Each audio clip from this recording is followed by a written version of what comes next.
I'm Joe from Grand Brass Lamp Parts, and you're watching Lighting Television.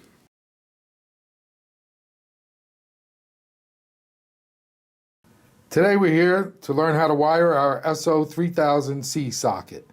It's a clear candelabra socket and has push-in terminals. Now the first thing we're going to do is find the negative side of the socket. So the negative is always the outside shell of the bulb. Always the outside tab, not the center tab. The center tab is the hot. So the negative.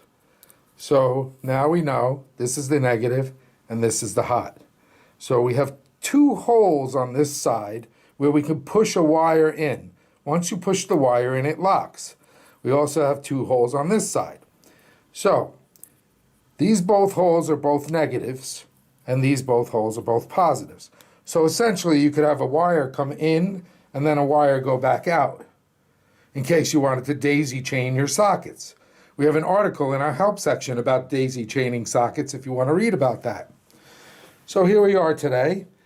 All we need to do is strip about 1/4 inch of wire off. It's sometimes better if you solder and tin the wire, but we're just using a raw wire here. And as you see, I'm going to put it in the hole and just push down as far as I can, and it's locked.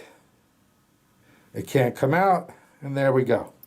So now, if we had to remove this, there's a hole here, and if you can see inside the hole, it's split top and bottom. So we're going to push in right here, just like that, and that'll let us remove our wire. And that's all there is to it.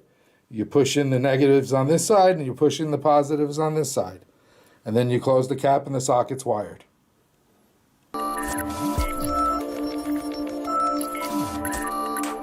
Please visit us on the web at www.grandbrass.com.